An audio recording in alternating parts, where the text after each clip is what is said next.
नबी नबी मेरा नबी, नबी नबी मेरा नबी।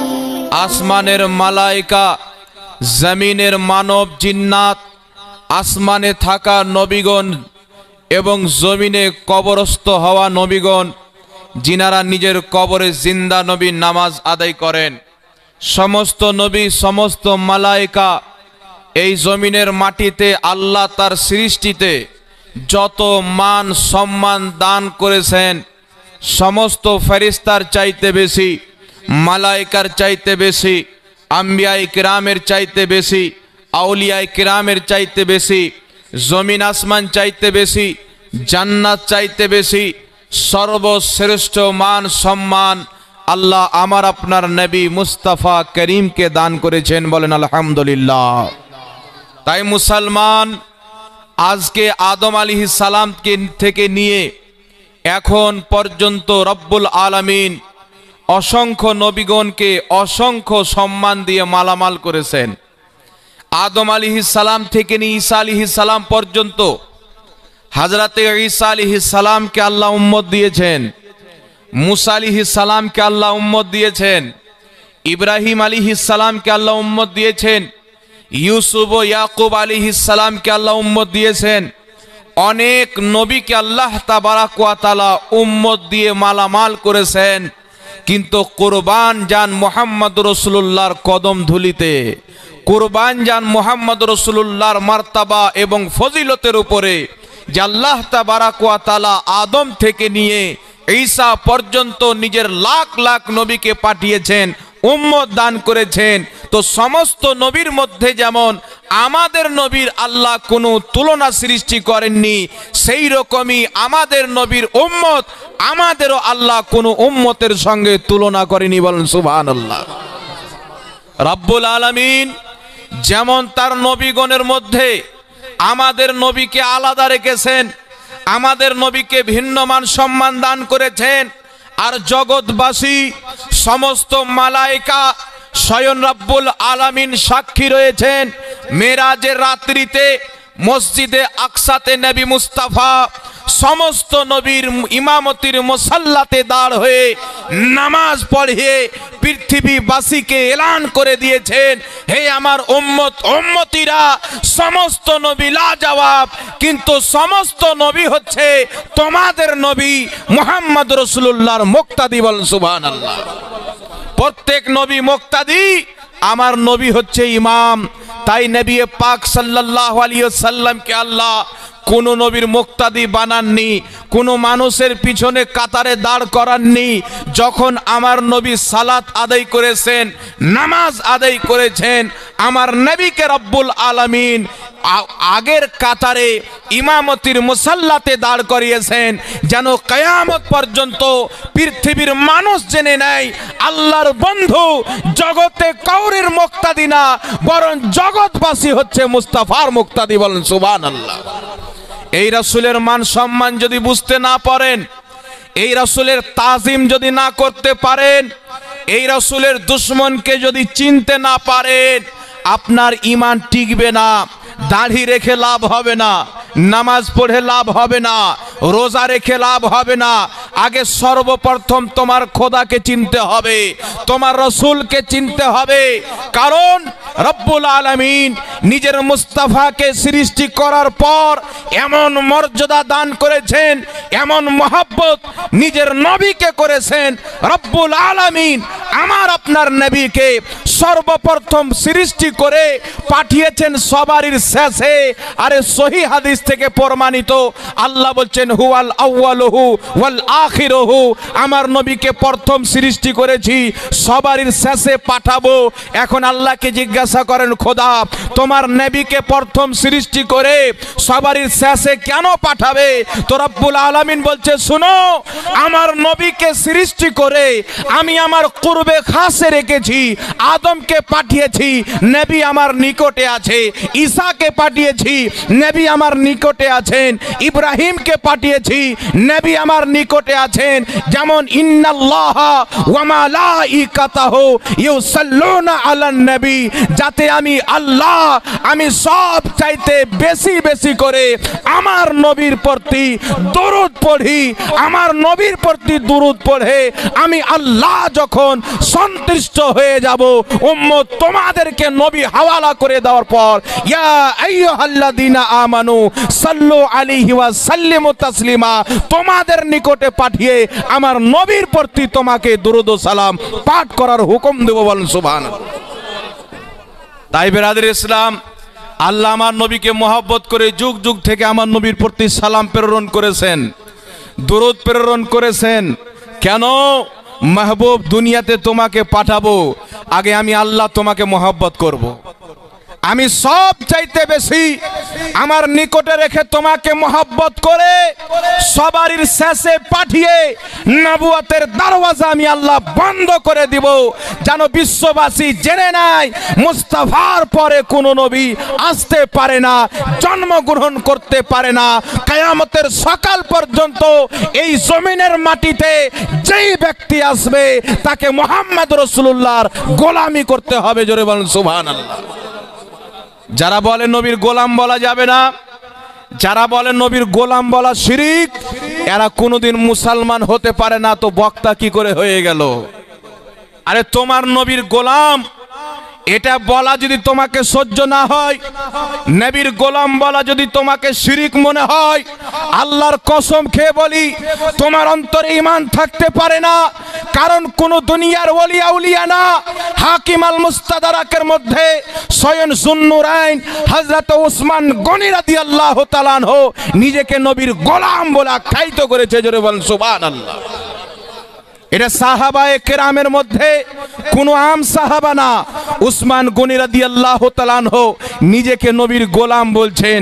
হযরতে ওমর ফারুক রাদিয়াল্লাহু তাআলা আনহু ইমামে হুসাইন যখন তিনার বেটাকে বলছেন আমার গোলাম, আমার নানার গোলামের সন্তান, হযরতে ওমর ফারুক ইমামে হুসাইনকে বলছেন আপনি যখন আমাকে নিজের নানার গোলাম বলেছেন তো আমাকে লিখিত আকারে দিয়ে দেন। হযরতে ইমামে হুসাইন যখন লিখে দিলেন ওমর হচ্ছে আমার নানার গোলাম, হযরতে ওমর ওই পুরচাটি হাতে নিয়ে সাহাবায়ে কেরামকে বলছে শুনো তোমরা সাক্ষী হয়ে যাও, কিয়ামতের ময়দানে হুসাইনের দেওয়া সার্টিফিকেট নিয়ে আল্লাহর দরবারে পেশ হব, বলবো খোদা আমি যে তোমার নবীর সচ্চা পাক্কা গোলাম ছিলাম, জান্নাতি যুবকদের সরদার ইমামে হুসাইনের দেওয়া সার্টিফিকেট আমি ওমর নিয়েছি। জোরে বলেন সুবহানাল্লাহ। যেই নবীর খোলাফায়ে রাশিদ, যেই নবীর খলিফা, যেই নবীর শ্রেষ্ঠ সাহাবা ওমর ফারুক নিজেকে নবীর গোলাম বলছেন, উসমান গনি নিজেকে নবীর গোলাম বলছেন। আজকের চানা বেচনেওয়ালা মৌলভী, আজকের ইমান চুরি করনেওয়ালা মৌলভী, ইহুদির টাকাতে পালনেওয়ালা মৌলভী বলছে নবীর গোলাম বলা যাবে না। আমি কিয়ামতের সকাল পর্যন্ত, আমার বেঁচে থাকা পর্যন্ত আমি চ্যালেঞ্জ দিয়ে যাচ্ছি, যারা নবীর গোলাম বলাকে শিরিক মনে করে তারা সাহাবার দিন প্রচার করে না, উসমান গনির দিন প্রচার করে না, হযরতে ওমরের দিন প্রচার করে না। যারা সব সময় নিজেকে নবীর গোলাম মনে করে তারা ওমরে ফারুকের দিন প্রচার করে, উসমানে গনির দিন প্রচার করে। বলেন সুবহানাল্লাহ। তাই যারা নবীর গোলাম বলাকে শিরিক বলে, এই একদম কমিয়ে দেন, আবার যেন ডবল না হয়, একদম কমিয়ে দেন। যারা নবীর গোলাম বলাকে শিরিক মনে করে, না এদের নামাজ কাজে লাগবে, না এদের রোজা কাজে লাগবে, এ তো মুসলমানই হয়নি। কারণ যেই জিনিসটা সাহাবা করেছেন ওই জিনিসটাকে কেউ যদি শিরিক বলে ঈমান থাকবে? সাহাবাকে মুশরিক বললো না ফতোয়া দিয়ে?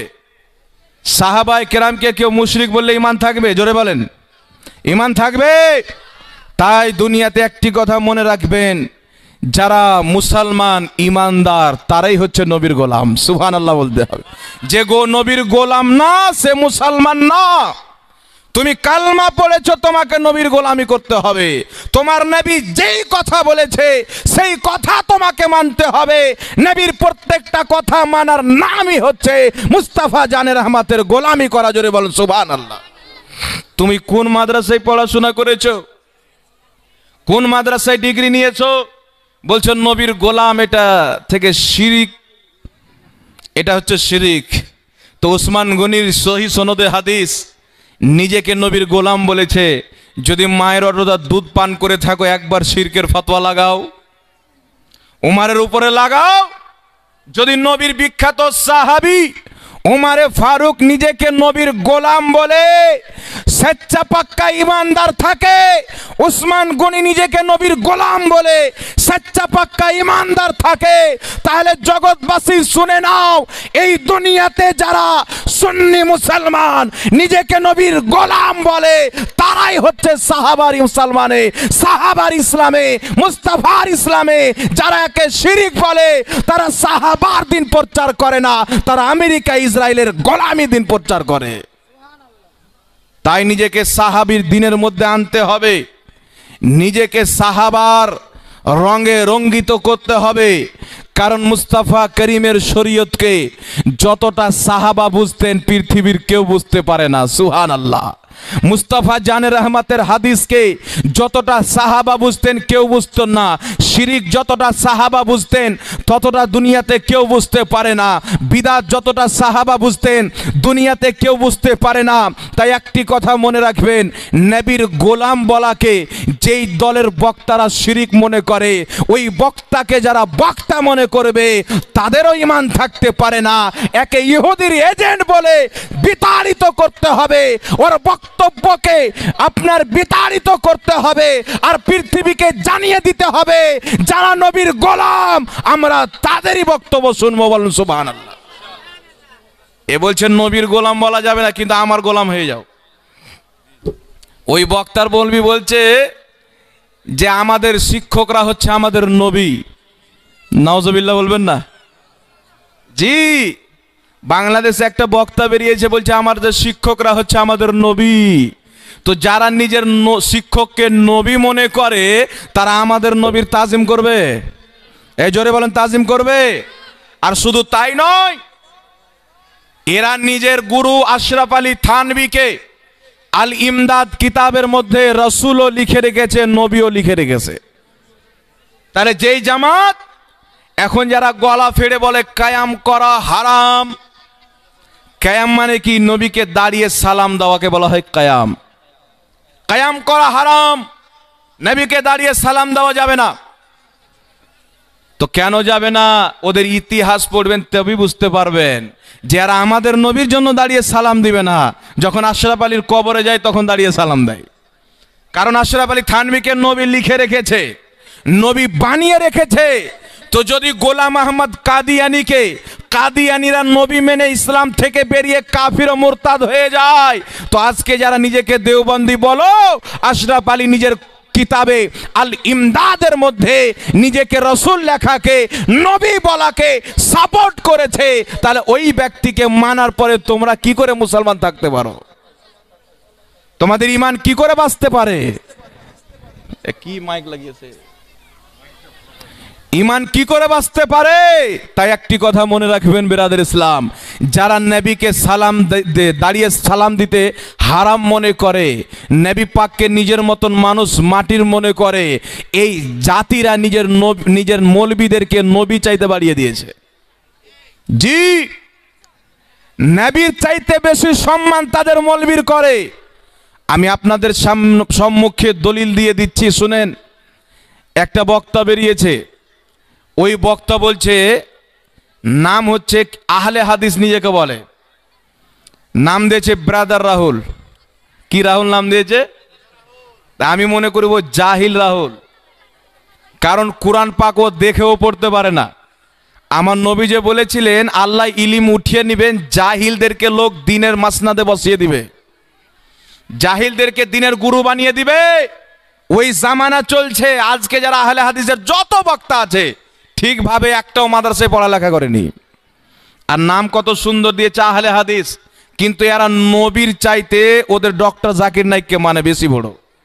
জি, আমি এক জায়গায় বললাম ডক্টর জাকির নাইক বলেছে বুকের উপরে হাত বানা হাদিসটা সহি। এটা হাদিসের সঙ্গে জালিয়াতি করেছে, জাতিকে মিথ্যা কথা বলেছে।